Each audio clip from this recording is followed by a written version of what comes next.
Hey there, how are things going? I hope you're keeping well, I hope you're keeping busy, and I hope that you're thriving. My name is Adrian Webster, and today in this episode of Where the Rubber Meets the Road, we'll be talking about how faith and life intersect with one another.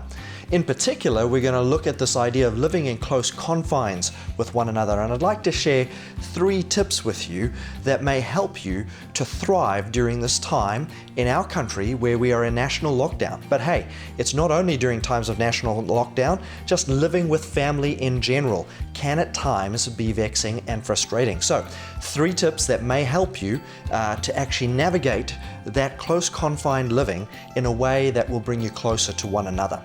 So, I'm going to share it with you straight out of the Bible. It comes from 1 Peter chapter 4, and we're looking at verses 8, 9, and 10. Here come the 3 tips. Number 1, above all, keep fervent in your love for one another, because love covers a multitude of sins. When we love one another, we can see past the weaknesses and the faults of the other person.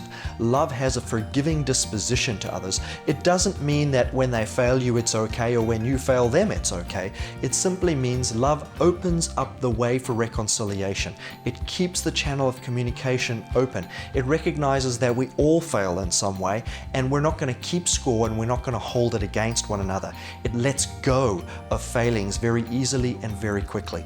The second tip here is be hospitable to one another without complaint. That means treat each other like the treasured guest in your home.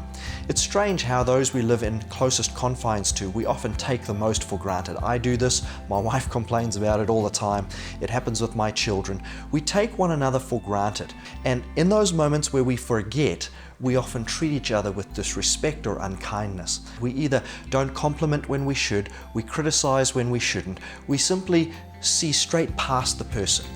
This idea of treating each other like the treasured guest in a house, like someone that's come in from the outside. You want to make them feel comfortable. You want to make them feel like they belong. Well, what if we did that with our closest family members? Treated them like we would treat someone coming from the outside to stay in our home. The third tip here in verse 10, each one has received a special gift.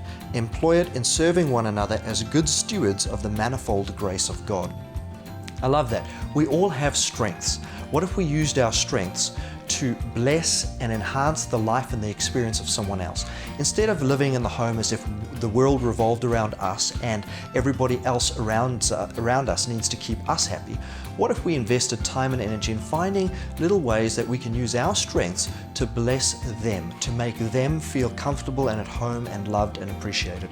These 3 things, I think, would help us to weather the storm where we live in close proximity to one another, whether in everyday life or extraordinary times like we are in now, where we're in a national lockdown and we are confined to live in the same home for the next month together. These 3 things, I think, will strengthen our relationships, will draw us closer to one another, and will actually help us to come out the other side more in love with one another. It'll create an environment where home is like a foretaste of heaven. I hope you've enjoyed these 3 tips. I hope that you'll put them into practice. Remember, pray over them. They don't come naturally to the carnal heart, especially in a pressure cooker situation. We need the grace and the presence of Jesus to be able to manifest this in our family experience, in the lives that we share with one another.